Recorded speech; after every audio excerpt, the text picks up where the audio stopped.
Hello everyone, जय हिंद। Welcome you all to mission competition. मैं राहुल आप सभी का स्वागत करता हूं। सो देखिए 69 बीपीएससी के लिए हमारा paid Telegram practice set group start है। इसमें आप लोग ज्वाइन हो सकते हैं। इस प्रैक्टिस सेट ग्रुप का खासियत ये है, जितने भी कोचिंग संस्थान हैं जिनका प्रैक्टिस सेट पेड आता है, जैसे कि आस्था, परफेक्शन, दृष्टि, यूटीरिया, इन सब का जो प्रैक्टिस सेट है 69 बीपीएससी के रिगार्डिंग में, ये इसी ग्रुप में दिया जाएगा। वन टाइम आपको पेमेंट करना है 199 रुपये का, उसके बाद आपको इसमें ऐड कर लिया जाएगा। देखिए 9708351194 इस नंबर के ऊपर में आपको पेमेंट करना है। पेमेंट का स्क्रीनशॉट भेजना है व्हाट्सएप के ऊपर में, आपको ग्रुप में थोड़े टाइम बाद जोड़ लिया जाएगा। तो अगर आप लोग इंटरेस्टेड हैं इसमें आप लोग जुड़ सकते हैं। चलिए अब हम लोग अपने सेट, और इसको मैं आपके लिए कर लेता हूँ जूम, ठीक है। चलिए तो देखिएगा यहाँ से हमारा आता है सेट नंबर 2, ठीक है। और सेट नंबर 2 में आप देख सकते हो ये हमारा हिंदी इंग्लिश दोनों बाइलिंगुअल में रहता है। आप यहाँ देखिएगा हिंदी इंग्लिश दोनों ही बाइलिंगुअल में है। चूँकि हमारे जो स्टूडेंट्स हैं उनकी संख्या ज़्यादा है हिंदी वालों की, इसलिए हम लोग हिंदी में करेंगे। ये प्रैक्टिस सेट जब ग्रुप में डाल दिया जाएगा, अगर आप लोग उसको जब लीजिएगा तो वहाँ पे आप लोग अपने अनुसार कर लीजिएगा, ठीक है। चलिए यहाँ हमने कर लिया है इसको जूम, और यहाँ से हमारा आता है पहला सवाल। निम्नलिखित कथनों में असत्य कथन को चुनना है, असत्य कथन को पहचानना है।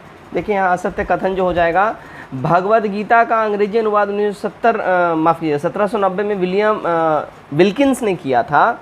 ये वाला जो है स्टेटमेंट गलत है, ठीक है। भगवद गीता का अंग्रेजी में अनुवाद 1790 में विल्किंस ने किया था, ये स्टेटमेंट गलत है, ठीक है। अगर हम बात कर लेते हैं कि 1776 में सबसे अधिक प्रमाणिक माने जाने वाले मनुस्मृति का अंग्रेजी अनुवाद एकोड जेंटू लॉ के नाम से कराया गया था, और 1784 में कलकत्ता में एशियाटिक सोसाइटी ऑफ बंगाल के नाम से जो है इसका शोध संस्था का स्थापना हुआ था, ठीक है।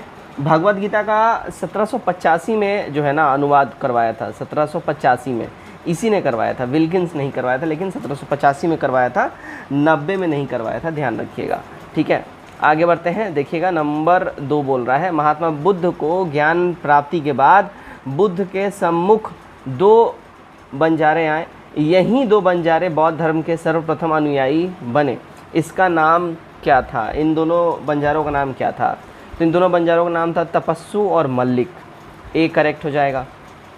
नंबर 3, निम्नलिखित कथनों में असत्य कथन का चयन करना है।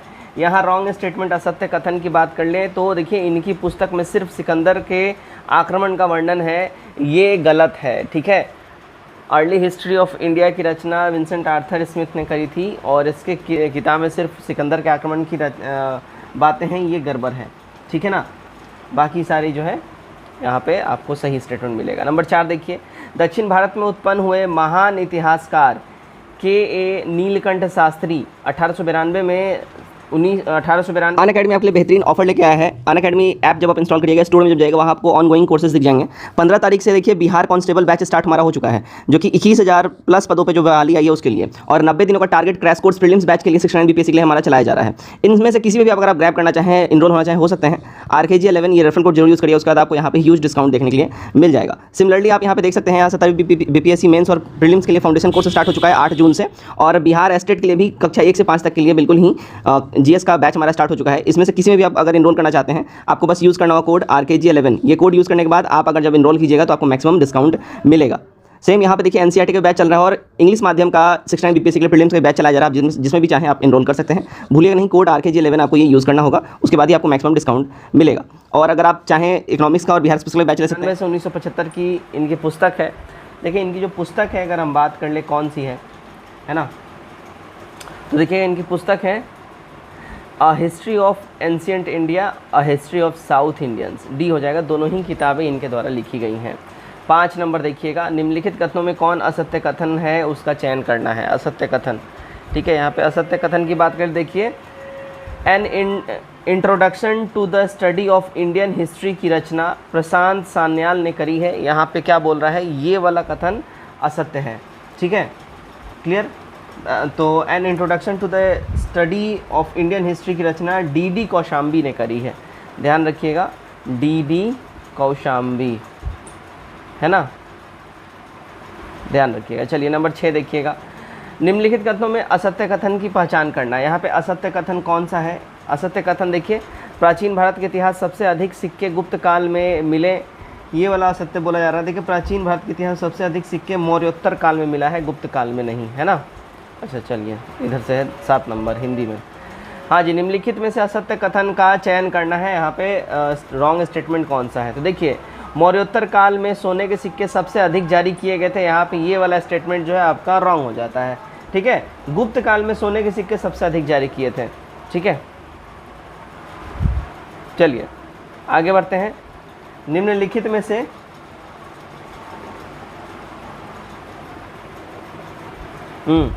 निम्नलिखित कथनों में विचार आपको करना है, ठीक है। ब्राह्मी लिपि बाएं से दाएं लिखी जाती हैं और खरोष्ठी लिपि दाएं से बाएं लिखी जाती हैं, ठीक है। तो यहाँ पे रॉन्ग स्टेटमेंट का पता करना है आपको। देखिएगा 1 व 2 दोनों ही, अच्छा माफ़ कीजिएगा, दोनों ही सही हैं, दोनों पे आपको विचार करना था, दोनों स्टेटमेंट आपस में अप्रोप्रिएट हैं, ठीक है। चलो नंबर 9 देखिएगा। अशोक के प्रमुख शिलालेख इस प्रकार है। तो अशोक के जो प्रमुख शिलालेख हैं उसमें देखिएगा शाहबाजगढ़ी है, उसके बाद फिर कालसी शिलालेख है, उसके बाद फिर गिरनार है, तब एरागुडी शिलालेख है। तो ए हमारा यहाँ पे ठीक हो जाता है, ठीक है। चलिए नंबर 10 देखिएगा क्या बोल रहा है। पाल वंश के प्रसिद्ध शासक महिपाल एक से संबंधित कथनों पर ध्यान दें।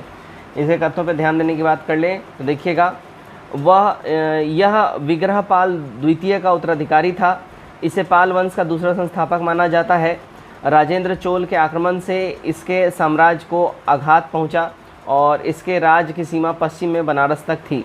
डी हो जाएगा सारे के सारे। 11 देखिए, सातवाहन काल से संबंधित कथनों पर विचार करना है आपको। सातवाहन काल से संबंधित, तो यहाँ पे सातवाहन काल संबंधित कथनों पे आपको अगर हम लोग विचार कर लें, ठीक है, देखिएगा यहाँ पे क्या बोल रहा है। इनकी राजभाषा प्रकृत थी, इनका समाज मातृत्वात्मक था, इन्होंने शीशे के सिक्के प्रचलन करवाया और अमरावती के प्रसिद्ध स्तूप का निर्माण इन्होंने नहीं करवाया था। डी हो जाएगा ऑल ऑफ दीज।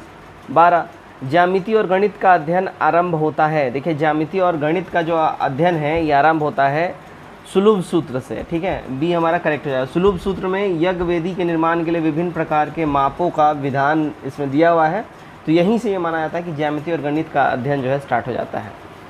13 देखिएगा, जैन ग्रंथ में संबंधित असत्य कथन का चयन करें, ठीक है। जैन ग्रंथों में संबंधित असत्य कथन की बात करते हैं। देखिए जैन ग्रंथों में अनेक देशों के बारे में विस्तृत वर्णन उपलब्ध है, ठीक है। तो यहाँ पे क्या बोल रहा है, असत्य कथन हमारा सी हो जाएगा, ठीक है। जैन ग्रंथों में अनेक देशों के बारे में विस्तृत वर्णन उपलब्ध नहीं है, है ना।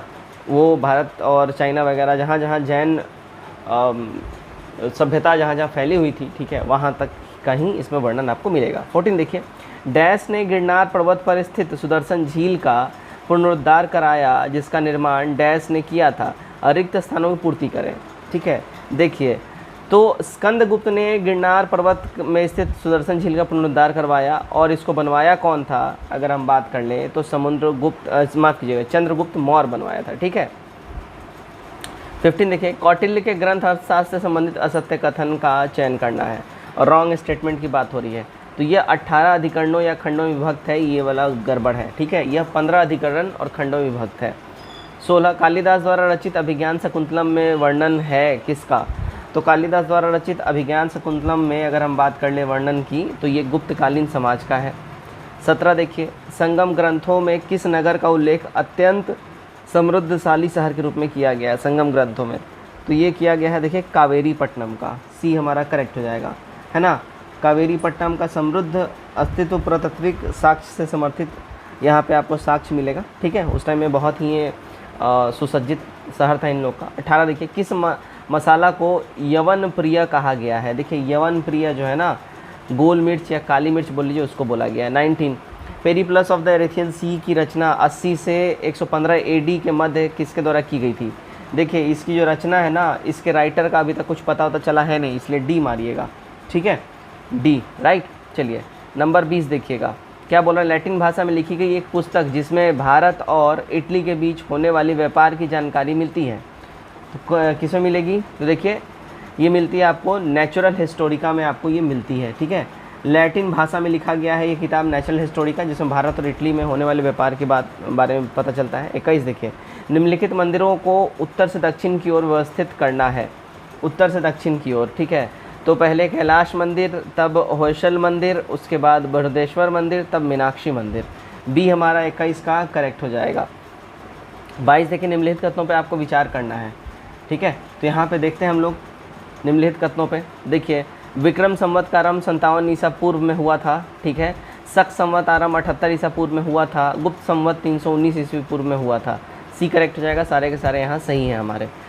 कलहन की रचना राजतरंगिणी में चर्चा की गई है, तो राजतरंगिणी में जो चर्चा आपको मिलेगा वो देखिए कश्मीर के राजाओं का उल्लेख आपको राजतरंगिणी में मिलेगा, 23 का ए करेक्ट हो जाएगा। 24 देखिए प्राचीन काल में कौन सा बंदरगाह कोरोमंडल तट पर स्थित नहीं था, तो कोरोमंडल तट पे जो स्थित नहीं था देखिए कौन सा था, सोपारा बंदरगाह जो है कोरोमंडल तट पे नहीं मिलेगा। अरिकमेडु, महाबलीपुरम, कविरुपट्टनम ये सारे मिलेंगे। 25 देखिएगा हमारे देश के सबसे पहले के सिक्के जिन्हें आहट या पंचमार्ग सिक्के कहते हैं मुख्यतः बने होते थे। देखिए ये मेनली जो बने होते थे ये चांदी के मेनली बने होते थे, राइट। 25 का ये हमारा करेक्ट हो जाएगा।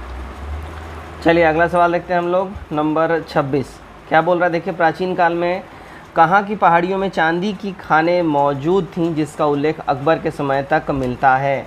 तो चांदी की खानें जो है आपको देखिए बिहार के मुंगेर ज़िले के खड़गपुर एरिया में आपको मिलता था, तो हमारा ए करेक्ट हो जाएगा। नंबर 27 देखिएगा निम्नलिखित में से असत्य कथन का आपको पहचान करना है, रॉन्ग स्टेटमेंट कौन सा है। देखिए पृथ्वी 500 करोड़ वर्ष से अधिक पुरानी है, ये वाला स्टेटमेंट जो है बोला जा रहा है रॉन्ग है ना। पृथ्वी 400 करोड़ वर्ष से अधिक पुरानी है, 500 नहीं 400 करोड़ वर्ष से अधिक पुरानी है, तो हमारा क्या हो जाएगा यहाँ पे देखिए ए करेक्ट हो जाएगा। 28 देखिएगा पशुपालन का प्राचीनतम साक्ष्य मिलता है। देखिए पशुपालन का जो सबसे पुराना साक्ष्य मिलेगा वो आपको मध्य प्रदेश में अहमदगढ़ में और राजस्थान में बागौर में मिलेगा। सी करेक्ट हो जाएगा ए और बी। 29 देखिएगा नवपाषाण काल में किस स्थान पर कब्र में पालतू कुत्ते भी अपने मालिक के शवों के साथ दफनाए जाते थे, तो पालतू कुत्ते भी अपने मालिक के शवों के साथ देखिए बुर्ज होम में दफनाए जाते थे, डी हमारा करेक्ट हो जाएगा। बुर्ज होम के लोग जो है रुखड़े धूसर मृतभांड का ये लोग यूज़ करते थे। और यहाँ पे एक रोचक बात ये पता चलता है बुर्ज होम से कि कब्र में पालतू कुत्ते भी अपने मालिकों के शव के साथ दफनाए जाते थे, ठीक है। चलिए भाई 30 देखिए हड़प्पा सभ्यता में किस स्थान पर अनेक घरों में अपने अपने कुएँ थे, अनेक घरों में, तो अपने अपने कुएँ जो है देखिए कालीबंगा में ही आपको मिलेगा, अपने अपने घरों में कुएँ। 31 सबसे पहले कपास का उल्लेख कहाँ मिलता है। देखिए सबसे पहले कपास का जो उल्लेख है आपको हड़प्पा सभ्यता में ही सुनने देखने पढ़ने मिलेगा। 32 देखिए गुप्त काल से संबंधित असत्य कथन का चयन करना है। गुप्त काल से संबंधित असत्य कथन की बात कर लें तो इसमें देखिए समुद्रगुप्त के समय प्रसिद्ध चीनी बौद्ध यात्री फाहियान भारत आया था, ये वाला स्टेटमेंट रॉन्ग है, ध्यान रखिएगा, है ना। अगर हम लोग बात कर ले चंद्रगुप्त द्वितीय के दरबार में 9 रत्न रहते थे, ठीक है, और जिसके नाम जो है अलग अलग थे। और ध्यान रखिएगा प्रसिद्ध चीनी यात्री फाहियान जो है चंद्रगुप्त द्वितीय के टाइम में आया था, समुद्रगुप्त के टाइम में नहीं आया था। 33 देखिए निम्नलिखित कथनों में से असत्य कथन का आपको पहचान करना है, चयन करना है, रॉन्ग स्टेटमेंट्स का। देखिए पत्थर की मोहरों और अन्य वस्तुओं पर हड़प्पाई लेखन के लगभग 40,000 नमूने हैं, ये वाला स्टेटमेंट आपको गलत है, ठीक है ना। पत्थर के मोहरों और अन्य वस्तुओं पर हड़प्पाई लेखन का लगभग 4,000 नमूना है, 40,000 नहीं है 4,000 है, ठीक है, ध्यान रखिएगा। अगला 34 हर्ष के पहले वर्धन वंश की राजधानी डैश थी, किंतु हर्ष ने डैश को अपनी राजधानी बनाई, रिक्त स्थान की पूर्ति करें। यहाँ पे रॉन्ग स्टेटमेंट या रिक्त स्थान की आपको पूर्ति करनी है।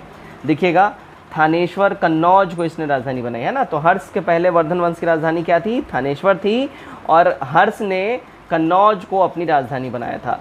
35 देखिएगा निम्नलिखित कथनों में से असत्य कथन का आपको पहचान करना है। असत्य कथन देख लीजिए भाई, असत्य हो जाएगा ऋग्वेद में सिंधु नदी को नदीतमा अर्थात सर्वश्रेष्ठ नदी कहा गया है, ये रॉन्ग है ना। यहाँ पे कथन असत्य है ना, सरस्वती नदी को बोला गया है, 35 का हमारा बी हो जाएगा। ऋग्वेद में सरस्वती नदी को नदीतमा यानी अर्थात सर्वश्रेष्ठ नदी, नदियों में नदी कहा गया है। 36 देखिए निम्नलिखित कथनों में से असत्य कथन का चयन करना है आपको। असत्य कथन की बात करें, देखिए आर्यों के 6 कबीले थे जिनका समुदाय पंचजन कहलाता था, ठीक है। तो 36 का बी हमारा यहाँ पे बिल्कुल ही करेक्ट हो जाएगा, ठीक है। असत्य की अगर हम बात कर लेते हैं तो, है ना, तो आर्यों के 5 कबीले थे, 6 नहीं होगा, तो आर्यों के 5 कबीले थे जिनका समुदाय पंचजन कहलाता था। 37 देखिए निम्नलिखित कथनों में से असत्य कथन का चयन करना है आपको, रॉन्ग स्टेटमेंट। तो ऋग्वेद में अधिकांश लड़ाइयाँ गाय और सांड को लेकर हुई, ये वाला बात गलत है। ऋग्वेद में अधिकांश लड़ाइयाँ गाय को लेकर हुई है, सांड को लेकर नहीं हुई है, तो सांड यहाँ पे नहीं होगा। 38 देखिए क्या बोला जा रहा है, निम्नलिखित में से कौन सा जोड़ा सही नहीं है ना, रॉन्ग स्टेटमेंट की बात हो रही है ना। तो देखोगे पुरोहित सिर्फ पूजा पाठ का कार्य, ये जो है गड़बड़ है। राजा की सहायता करने वाला प्रमुख अधिकारी होता था, पुरोहित सिर्फ पूजा पाठ करने वाला नहीं होता था। 39 देखिए, यहाँ पे आपको मिलान करना है 39 में, ठीक है। अब देखिएगा यहाँ पे पतंजलि, अगर हम इसकी बात कर ले, महाभाष्य, नागार्जुन माध्यमिका सूत्र, ठीक है, ओके। अश्वघोष, तो ये सौंदरानंद सारीपुत्र प्रकरण और बुद्ध चरित इसने लिखा है अश्वघोष ने, ठीक है। और नेक्स्ट हम बात करें वसुमित्र, तो वसुमित्र महाभाष्य इनका हो जाएगा, ध्यान रखिएगा। सही कूट हमारा बैठता है ए वाला। चलो आगे हम लोग बढ़ते हैं। अच्छा, महाविभाष हम कर दिए हैं, पतंजलि महाभाष्य होगा, हम महाविभाष कर दिए आई थिंक। हाँ देखो, वसुमित्र महाविभाष, ठीक है, अब ठीक है, हाँ चलो अब ठीक है, ए हो जाएगा। चलो आगे बढ़ते हैं। नंबर 40, निम्नलिखित कथनों में से असत्य कथन का चयन करें। असत्य कथन का यहाँ पे आपको चयन करना है। देखिए, सभा समिति विदित जैसी संस्थाएं उत्तर वैदिक काल में भी चलती रहीं, तो हमारा 40 का डी करेक्ट हो जाएगा। 41 देखिएगा क्या बोला जा रहा है, निम्नलिखित कथनों में से असत्य कथन का चयन करना है आपको। 41 में असत्य कथन की हम लोग बात कर लें तो देखिए, बौद्ध धर्म के लोग भारत में राजस्थान, गुजरात और कर्नाटका में काफ़ी संख्या में है। हमारा डी यहाँ पे बिल्कुल ही 41 का सही हो जाएगा, ठीक है। यहाँ पे असत्य कथन की आपको चयन करनी है 41 में। देखिए, जैन, अगर हम बात कर लें बौद्ध धर्म का, तो जैन धर्म भारत में टिका रहा और यहाँ की कला साहित्य और विकास प्रेरणा देता रहा। जैन धर्म के लोग भारत में राजस्थान, गुजरात और कर्नाटक में काफ़ी संख्या में है, बौद्ध धर्म के लोग नहीं, ठीक है। तो हमारा डी करेक्ट हो जाएगा। चलो 42 देखिएगा, लोकायत दर्शन की स्थापना किसने की। लोकायत दर्शन, इसकी स्थापना करिए देखिए चारवाक ने। 43, निम्नलिखित कथनों पर आपको विचार करना है। तो 43 में देखिए क्या बोल रहा है, इस्पात बनाने की कला सबसे पहले भारत में विकसित हुई और रेशम बनाने की कला चाइना में विकसित हुई, सही है। 44 देखिए, दिल्ली सल्तनत में किसके काल को विजारत का स्वर्ण काल कहा जाता है। विजारत का स्वर्ण काल ये कहा जाता है, देखिए तुगलक काल को, ठीक। 45, आर्यभट्ट से संबंधित असत्य कथन का चयन आपको करना है। असत्य कथन इसमें देखिए, इसने बताया कि पृथ्वी स्थिर है, सूर्य घूमती है, ये वाला स्टेटमेंट यहाँ पे गड़बड़ है। इसने बताया कि सूर्य स्थिर है और पृथ्वी घूमती है, यहाँ पे उल्टा लिखा हुआ है, ठीक है ना। 46, बहमनी राज विघटन के बाद उनके राज्य स्वतंत्र राज्यों में बट गए, इनमें से कौन से राज्य शामिल हैं बहमनी राज्य के विघटन के बाद। तो इसमें जो देखिए, बीदर है, बीजापुर है, अहमदनगर है, गोलकुंडा है, बरार है, सारे के सारे हैं। 47 देखिएगा क्या है, मैं यहाँ पे मैच करना है आपको। तारीख़ रशीदी, ये मिर्ज़ा हैदर दोगलत के द्वारा ये लिखा गया है। तारीख़ हुमायूनी, ये जौहर आफ्ताबबाची के द्वारा लिखा गया है। तारीख़ शेरशाही, ये अब्बास खां शेरवानी के द्वारा लिखा गया है। और तारीख़ अकबरी, ये ख्वाजा निज़ामुद्दीन अहमद के द्वारा लिखा गया है। 47 का ये करेक्ट हो जाएगा, 1 2 3 4। 48 देखिए, सुश्रुत से संबंधित असत्य कथन का आपको पहचान करना है। असत्य कथन देखिए, सुश्रुत से संबंधित अगर हम लोग बात कर ले 48 में, है ना, तो इन्होंने शल्य क्रिया में 101 उपकरणों का उल्लेख किया है, तो हमारा 48 का सी करेक्ट हो जाएगा। इन्होंने शल्य क्रिया में 121 उपकरणों का 101 नहीं है, 121 उपकरणों का उल्लेख किया है। 49 देखिएगा, चरक से संबंधित असत्य कथन का आपको चयन करना है। चरक से संबंधित, तो यहाँ पे असत्य कथन बोले तो देखिए, चरक यह जानते थे कि कुछ बीमारियाँ छूत से भी फैलती है, सी हमारा करेक्ट हो जाएगा 49 का। शायद चरक ये नहीं जानते थे कि कुछ बीमारियाँ छूत से ही फैलती हैं, इसका कहीं प्रूफ नहीं मिलता है, तो इसलिए हमारा ये स्टेटमेंट रॉन्ग है।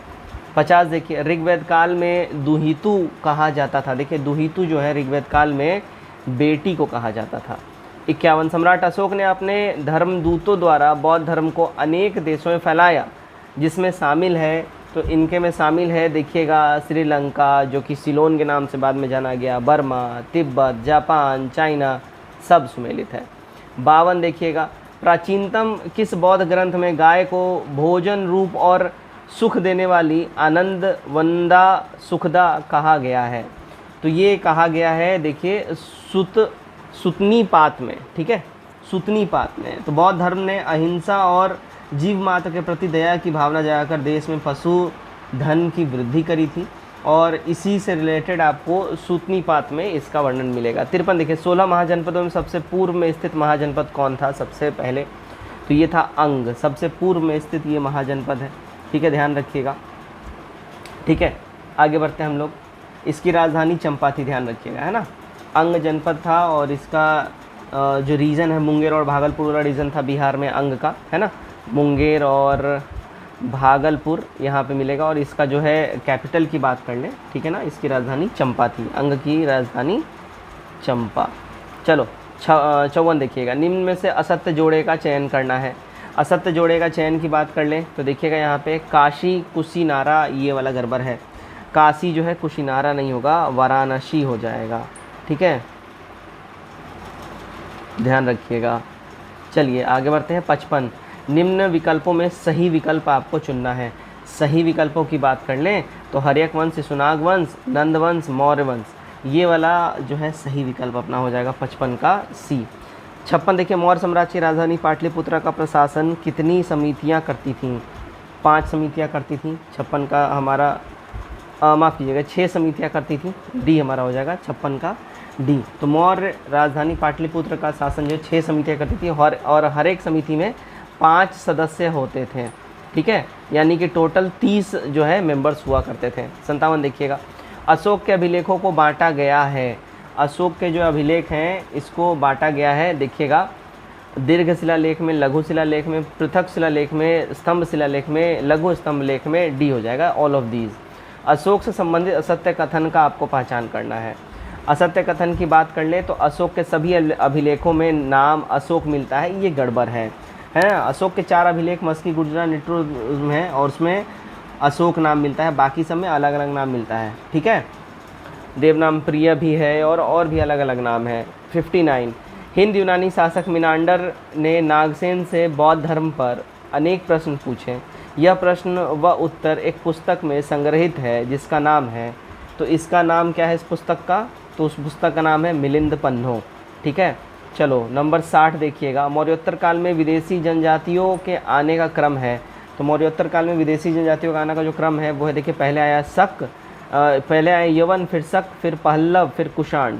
सी हमारा 60 का सही हो जाएगा। 61 देखिए, शेरशाह से संबंधित गलत कथन का चयन करना है। तो रॉन्ग स्टेटमेंट देखिए, उन्होंने इन सड़कों प्रत्येक 4 कोस लगभग 12 किलोमीटर की दूरी पर एक सराय का निर्माण कराया।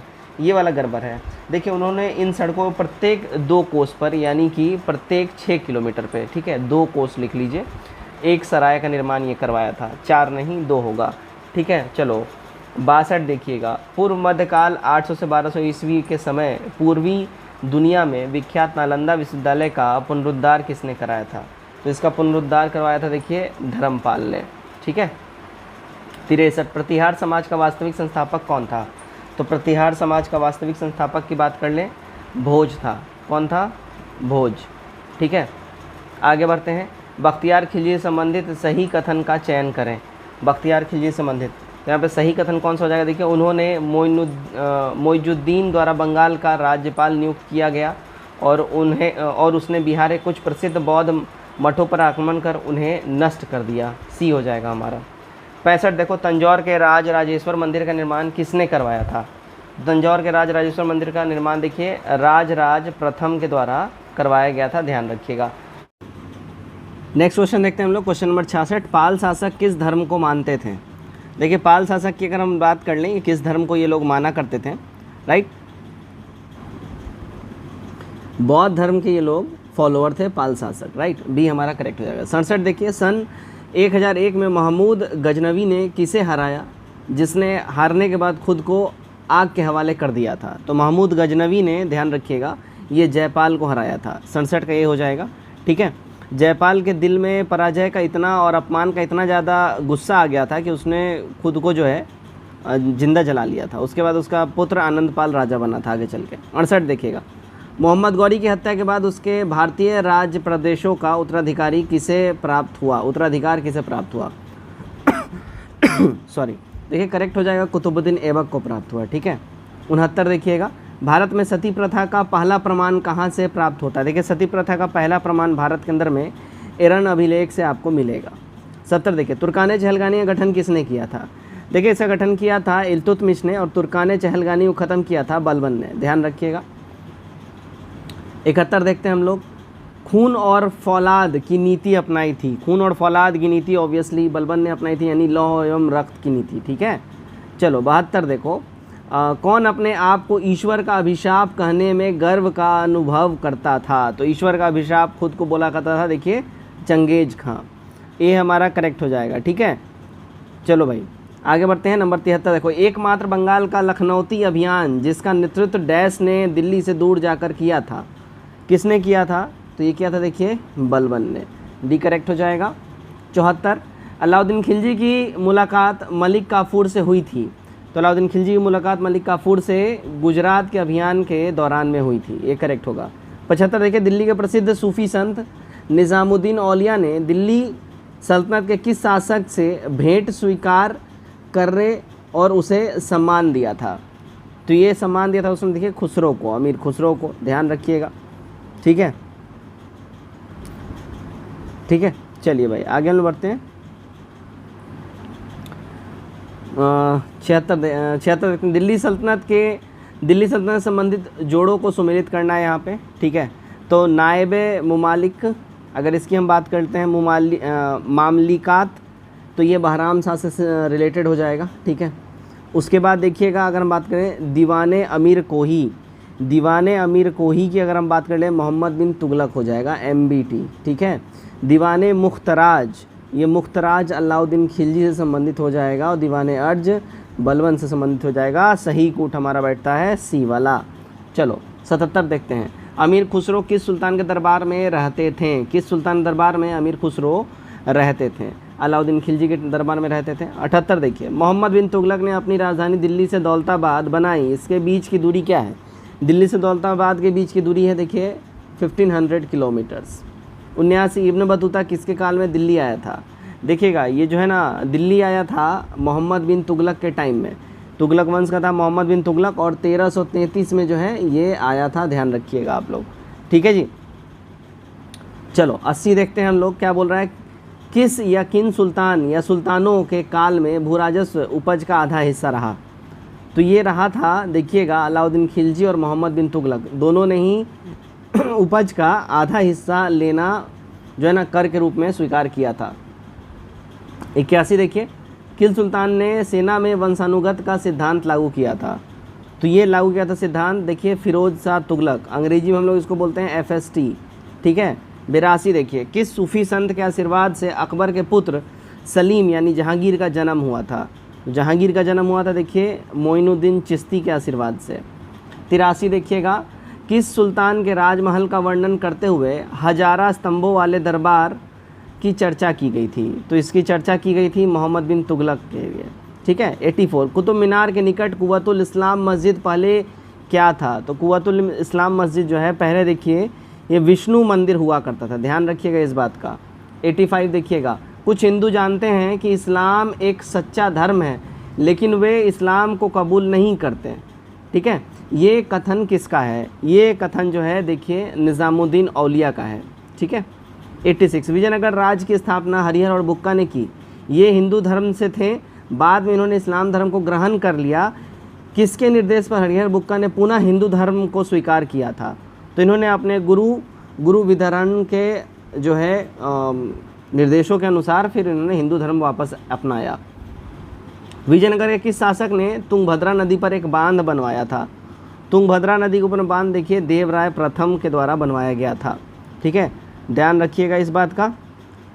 चलिए 88 देखते हैं, निम्नलिखित शासकों में से किस शासक ने खगोल विज्ञान को बढ़ावा दिया और दौलताबाद के निकट एक वेधशाला बनवाया?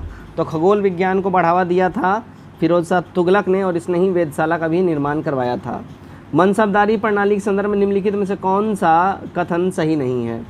इसमें सही कथन की बात कर ले जो नहीं है हमारा, देखिए शाहजहाँ के समय मनसबदारी व्यवस्था सुचारू रूप से नहीं चल पा रही थी, ये वाला स्टेटमेंट गड़बड़ है ना। तो 89 का हमारा सी बिल्कुल ही सही हो जाएगा। देखिए शाहजहाँ के अधीन मनसबदारी व्यवस्था सुचारू रूप से चल रही थी, और इसका कारण था कि उसने प्रशासन की ओर बहुत सावधानी से ध्यान दिया और अधिकारियों के रूप में बहुत सोच समझ के सुयोग्य व्यक्तियों को उसने चुना था।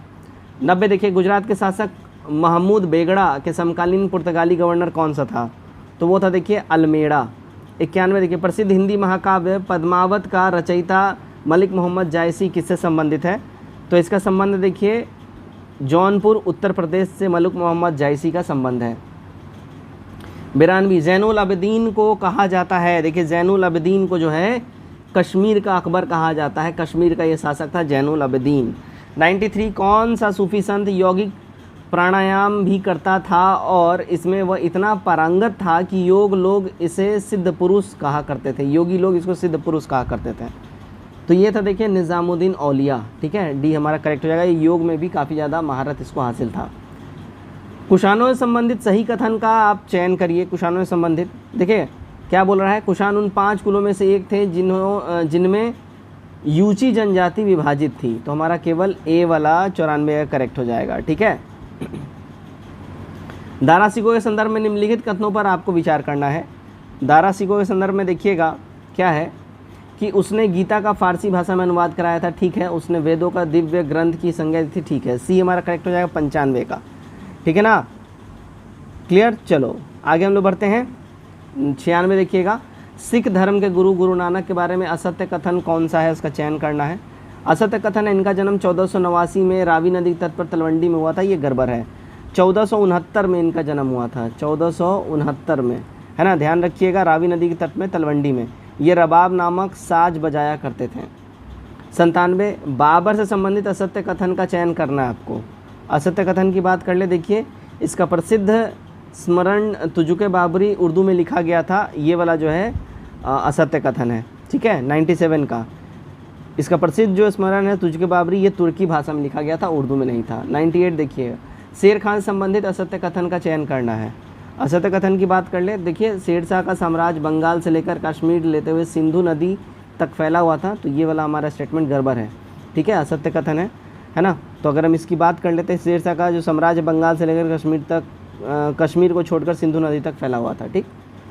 99 देखिएगा शेरशाह के शासनकाल में किसने कहा कि कोई जर्जर बूढ़ी औरत भी अपने सिर पर सोने के गहने से भरी टोकरी रखकर यात्रा पर निकल जाए तो शेरशाह द्वारा दी जाने वाली सज़ा के भय से कोई भी चोर डाकू उसके पास फटकने की हिम्मत नहीं कर सकता है। ये स्टेटमेंट किसका था? तो ये था देखिए अब्बास खां शेरवानी का, ठीक है। हमारा 99 का सी करेक्ट हो जाएगा। नंबर 100 देखिए निम्नलिखित कथनों पे आपको विचार करना है, ठीक है। देखिएगा यहाँ पे क्या बोल रहा है, शेख फरीदुद्दीन गज ए शंकर की दरगाह अजोधन यानी पाकिस्तान में है, हमारा केवल एक सही है, ठीक है। 101 देखिएगा कालानौर में जब अकबर को शासक बनाया गया तो अकबर की उम्र क्या थी? उस समय अकबर की उम्र देखिए 13 वर्ष 4 महीने थी। 102 निम्नलिखित कथनों पर आपको विचार करना है। यहाँ पे देखिएगा क्या बोल रहा है, तो तराइन का प्रथम युद्ध मोइजुद्दीन मोहम्मद और पृथ्वीराज चौहान के मध्य लड़ा गया था, तो ये वाला केवल हमारा एक होगा, है ना। 102 का ए हमारा करेक्ट। तराइन की पहली लड़ाई मोइजुद्दीन मोहम्मद और पृथ्वीराज चौहान के बीच में हुई थी और भटिंडा के दुर्ग पर मोहम्मद गौरी का कब्जा इस लड़ाई का तत्कालिक कारण बना था, ठीक है। 103 अकबर के संबंध में असत्य कथन का चयन करिए। असत्य कथन हमारा हो जाएगा, देखिए अकबर ने गुजरात अभियान 1563 में किया था, तो हमारा 103 का ए करेक्ट हो जाएगा, ठीक है ना। क्या असत्य हो जाएगा, अकबर ने गुजरात अभियान जो है ये देखिए 1572 से 73 तक ये अभियान चला था। 104 निम्न में से कौन मंगोल योद्धा युवराज जलालुद्दीन का पीछा करते हुए सिंधु नदी के तट तक जा पहुंचा था? कौन था ये? तो भैया ये था चंगेज खां, ये करेक्ट हो जाएगा। 105 अकबर से संबंधित असत्य कथन का चयन करना है आपको। असत्य कथन कौन सा है? असत्य कथन की अगर हम लोग बात कर लें, देखिएगा दीक्षा का दिन शुक्रवार को होता था, ये वाला गड़बड़ है, ठीक है ना। दीक्षा का दिन जो है रविवार होता था, संडे का दिन होता था, रविवार दीक्षा का दिन। आगे बढ़ते हैं। 106 दिल्ली सल्तनत में रहट किससे संबंधित था? देखिए रहट जो है ये सिंचाई से इसका संबंध था, रहट का, ठीक है ना। सिंचाई व्यवस्था में रहट काफ़ी प्रचलन था, इसका सहायता से सिंचाई हेतु पानी अधिक गहराई से निकाला जाता था। 107 सन 1565 में तालाकोट के निकट बन्नी हट्टा की लड़ाई में विजयनगर को किसने हराया था? तो बन्नी हट्टा की लड़ाई में विजयनगर को देखिए अहमदनगर, बीजापुर और गोलकुंडा तीनों मिल के हराए थे। 108 सल्तनतकालीन मुद्रा व्यवस्था में संबंधित निम्नलिखित कथनों पर विचार करिए। इसमें विचार की बात अगर हम कर लें देखिए फिरोज शाह तुगलक ने सोने व चांदी के सिक्के के स्थान पर अदिल नामक सिक्के जारी किए, ये भी नहीं होगा। मोहम्मद बिन तुगलक ने अद्धा व बिख नामक तांबा और चांदी में से सिक्का चलाया, ये भी नहीं होगा। डी हो जाएगा ना तो 1 और ना ही 2। यहाँ पे देखिए मोहम्मद बिन तुगलक ने सोने व चांदी के सिक्के जो चलवाए उसमें अदिल नामक सिक्का चलाया था, ठीक है, जिसका वजन 140 ग्राम चांदी के बराबर था, ठीक है, अदली, ठीक है, सोने व चांदी के सिक्के, सोने और चांदी के सिक्के चलवाए थे। फिरोज शाह तुगलक नहीं चलवाया था, ये मोहम्मद बिन तुगलक चलवाया था, ध्यान रखिएगा, ठीक है। और फिरोज शाह तुगलक यहाँ पे मोहम्मद बिन तुगलक नहीं है, फिरोज शाह तुगलक अद्धा और बिक्खा नामक तांबे का सिक्का चलाया था। चलो 109 देखते हैं हम लोग क्या बोल रहा है। फिरोज शाह तुगलक से संबंधित असत्य कथन का चयन करिए। असत्य कथन देखिएगा, इसमें इसने सिरनूर से लेकर झांसी तक नहर खुदवाई जिसके समय की पहली नहर थी, तो यहाँ पे असत्य यही होगा। क्या बोल रहा है, इसके समय में सर्वाधिक नहरों का विकास हुआ था और नहरों से फिरोज शाह जो है व्यक्तिगत आय का लगभग 2 लाख टंका वार्षिक थी, खाली नहरों के से, ध्यान रखिएगा। फिरोज शाह तुगलक के समय में पहली नहर सतलज नदी से निकलकर झज्जर रोहतक तक जाती थी, ठीक है, तो ये नहीं होगा।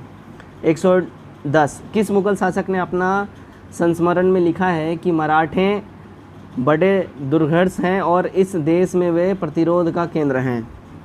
किसने लिखा है, तो देखिएगा ये लिखा है जहांगीर ने, डी करेक्ट होगा। 111 किस शासक को गरीबों की भलाई का बहुत ख्याल रहता था और उसे अबला बाबा या गरीबों का दोस्त कहा जाता था? किसको, तो ये कहा था देखिए इब्राहिम आदिल शाह द्वितीय को।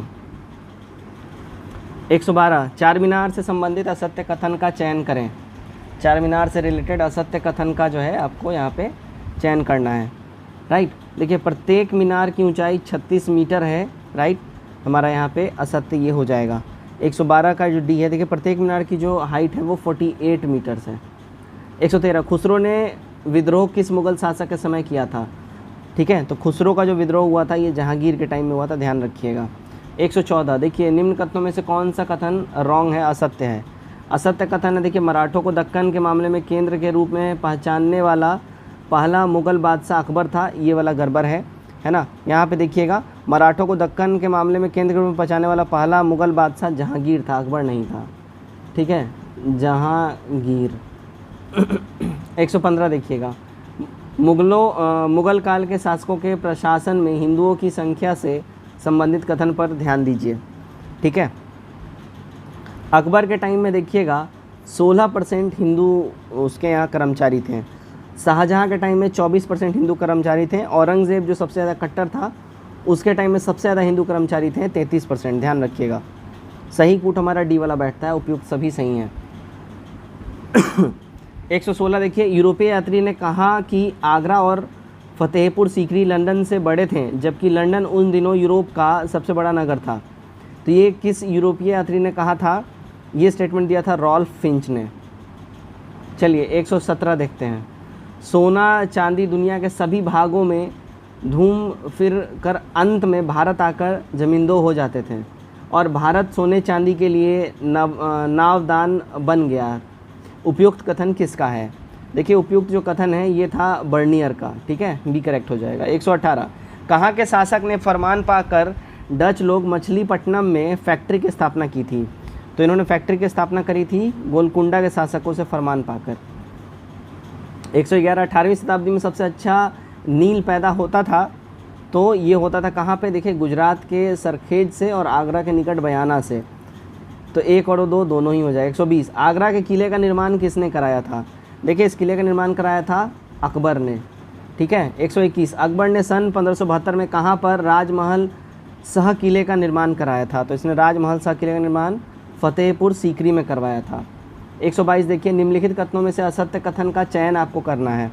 असत्य कथन देखिएगा इक्ता प्रणाली की विस्तृत व्याख्या हारून बिन अल तूसी की पुस्तक इक्ता खां से मिलता है, सी करेक्ट हो जाएगा, ठीक है। तो यहाँ पे असत्य कथन की बात हो रही है, राइट, ध्यान दीजिएगा। इक्ता प्रणाली की विस्तृत व्याख्या हारून बिन अल तूसी की पुस्तक सियासतनामा से मिलती है, इक्ता खां से नहीं, सियासतनामा से, ठीक। 123 देखिए मुगलों की मनसबदारी व्यवस्था के संबंध में निम्नलिखित कथनों पर आपको विचार करना है। तो यहाँ जो है देखिए, अकबर के अपेक्षा जहांगीर मनसबदारों को प्रति सवार अधिक वेतन देता था। ठीक है, तो हमारा ए वाला केवल सही है। 124 देखिएगा, जसवंत और दसावन किसके दरबार के दो प्रसिद्ध चित्रकार थे? दसवंत और जसावन जो है ये आपको अकबर के दरबार में रहा करते थे। 125, अकबर के शासनकाल में महाभारत का अनुवाद किसके देख रेख में किया गया था? तो ये देख रेख में किया गया था फैजी के। ठीक है। 126, तुलसीदास किसके समकालिक थे? तो तुलसीदास जो हैं देखिए ये अकबर के समकालिक थे। बी करेक्ट हो जाएगा। तुलसीदास अकबर के बराबर के थे। अकबर के अनेक हिंदी कवियों को मुगल दरबार में स्थान दिया गया, हालांकि तुलसीदास अकबर के दरबार में नहीं रहते थे। अकबर के समय सबसे प्रभावशाली हिंदी कवि तुलसीदास थे, जिनका नाम नायक राम था। ठीक है, चलो 127 देखिए, किसने कहा यदि संस्कृत की रचना ईश्वर ने की तो क्या प्रकृति को चारों ओर बदमाशों ने जन्म दिया? ठीक है, तो ये कहा था देखिए एकनाथ ने। ए करेक्ट हो जाएगा। 128, तानसेन का कोई नए रागों की रचना का श्रेय दिया जाता है। तानसेन को संरक्षण देने वाला मुगल सम्राट कौन था? तो तानसेन को संरक्षण दिए हुआ था अकबर। 129, भारतीय शास्त्रीय संगीत पर फारसी में सबसे अधिक पुस्तकें की रचना किसके काल में हुई है? सबसे अधिक पुस्तकों की रचना जो है देखिए औरंगज़ेब के टाइम में हुआ है, भारतीय शास्त्रीय संगीत के ऊपर में। औरंगज़ेब खुद भी एक कुशल वीणा वादक था, लेकिन ध्यान रखिएगा इसने अपने दरबार में संगीत वंगीत सब बैन करवा रखा था। 130, गुरु ग्रंथ साहिब का संकलन किसने पूरा किया था? गुरु ग्रंथ साहिब का जो संकलन है ये पूरा किया था देखिए गुरु अर्जुन देव ने। 131, वह आडंबर में विश्वास नहीं करता था। इसकी ख्याति एक कट्टरवादी और ईश्वर से डरने वाले मुसलमान के रूप में की। कालांतर में इसे जिंदा पीर कहा जाने लगा। उपयुक्त कथन किस मुगल शासक के बारे में कहा जाता है? तो जिंदा पीर जो है आप सभी इस वर्ड से समझ सकते हैं, औरंगजेब को कहा जाता था। 132, निम्नलिखित कथनों में से असत्य कथन का चयन करिए। असत्य कथन में ध्यान दीजिएगा, यहाँ पे करेक्ट हो जाएगा हमारा 780 में धर्मपाल शासक बना था, ये गड़बड़ है ना। 770 में बना था, ये 80 में नहीं 770 में बना था, 10 साल पहले। 133, किसने पाल राज को रुहमा या धर्म यानी धर्मपाल का संक्षिप्त रूप कहा है? ये कहा है किसने? तो देखिएगा महीपाल ने। 135, चोल साम्राज्य में कौन से महानगरों का निर्माण हुआ था? चोल साम्राज्य में जो महानगरों का निर्माण हुआ था वो था तंजावुर, गंगई, कांची और कोडंचोलपुरम। डी हो जाएगा। 136 देखिएगा, चोल साम्राज्य में स्थापत्य की कौन सी शैली लोकप्रिय हुई? तो इस टाइम में जो लोकप्रिय शैली थी वो थी द्रविड़ शैली। 137, पंपा, पोन्ना और रन्ना किस साहित्य के रत्न माने जाते हैं? तो ये सब माने जाते हैं देखिए कन्नड़ साहित्य के रत्न माने जाते हैं पंपा, पोन्ना और रन्ना। 138, चालुक्य साम्राज्य में गुजरात संबंधित वसुपाल और तेजपाल कौन थे? तो वसुपाल और तेजपाल जो हैं देखिए मंत्री और व्यापारी थे। सी करेक्ट होगा। माउंट आबू का दिलवाड़ा मंदिर किस धर्म से संबंधित है? तो माउंट आबू का जो दिलवाड़ा मंदिर है ये देखिए जैन धर्म से इसका संबंध है काफ़ी। बी करेक्ट होगा। 140 देखिए, इतिहासकार बर्नी ने किस सुल्तान के बारे में लिखा है कि जब भी मैं किसी नीच कुल में उत्पन्न हुए व्यक्ति को देखता हूँ तो मेरी आँखों में अंगारे फूटने लगते हैं और क्रोध से मेरा हाथ मेरी तलवार पर चला जाता है। ये स्टेटमेंट किसने दिया है? तो ये देखिए बलबन ने दिया है। 141 देखिएगा, दिल्ली सल्तनत में मुद्रा व्यवस्था से संबंधित जोड़ों पर ध्यान दें। तो मुद्रा व्यवस्था से संबंधित अगर जोड़ों की बात कर लें ये हमारा हो जाएगा बलबन, अदली नामक सिक्का। ठीक है ना, राइट, ये हमारा करेक्ट हो जाएगा। 141 का बी हमारा करेक्ट हो जाएगा। चलिए 142, अलाउद्दीन खिलजी ने अपने चाचा जलालुद्दीन खिलजी की हत्या किस स्थान पर की थी? तो इसने हत्या करी थी देखिए कड़ा, इलाहाबाद के पास में। 143, सही क्रम का चयन करना है आपको, है ना। तो देखिएगा यहाँ पे खिलजी वंश, तुगलक वंश, सैयद वंश और लोधी वंश, ये हमारा सही क्रोनोलॉजी है बिल्कुल। 144 देखिए, अलाउद्दीन खिलजी के रणथंभौर अभियान के समय इसके साथ कौन मौजूद था? तो इसके साथ जो मौजूद था वो था देखो अमीर खुसरो। ठीक है, ध्यान रखिएगा। 145, दिल्ली सल्तनत के किस सुल्तान ने दीवाने अमीर कोही नामक एक अलग विभाग की स्थापना करी थी? इसकी स्थापना करी थी देखिए मोहम्मद बिन तुगलक ने, MBT। 146, सुदर्शन झील से संबंधित असत्य कथन का चयन करिए। सुदर्शन झील संबंधी जो असत्य कथन है वो समुद्रगुप्त पुनरुद्धार इसका किया था, गलत बात है ना। स्कंदगुप्त ने पुनरुद्धार किया था। ध्यान रखिएगा, समुद्रगुप्त नहीं होगा, स्कंदगुप्त हो जाएगा। चलिए 147, विजयनगर के प्रशासन में राज्य के विभाजन का सही क्रम क्या है? तो राज्य के विभाजन का सही क्रम की बात कर लें, मंडलम, नाडु, स्थल और ग्राम। 148 देखिएगा, 1498 में वास्को डी गामा किस गुजराती चालक के साथ कालीकट आया था? तो ये कालीकट आया था देखिए अब्दुल मजीद के साथ। 149, मध्यकालीन भारत के किस फारसी लेखक को नायक का खिताब दिया गया था? नायक खिताब दिया गया था अमीर खुसरो को। आज का हमारा आखिरी सवाल है सेट नंबर 2 से, किस यूरोपियन यात्री ने कहा कि महमूद बेगड़ा को बचपन से ही जहर दिया जा रहा था, जिससे यदि उसके हाथ पर कोई मक्खी बैठ जाती तो वह तुरंत सूज कर मर जाती थी? तो ये कहा था देखिए बारबोसा ने। डी हमारा करेक्ट हो जाएगा। तो फ्रेंड्स ये था हमारा देखो सेट नंबर 2। इससे पहले हमने परसों सेट नंबर 1 कर चुके हैं, आज हम सेट नंबर 2 किए हैं, कंप्लीट हो गया है। कमेंट करके अपना स्कोर ज़रूर से ज़रूर हमारे साथ शेयर करिए और वीडियो चलेगा वीडियो को भी शेयर करिए। काइंडली चैनल सब्सक्राइब करिए। धन्यवाद।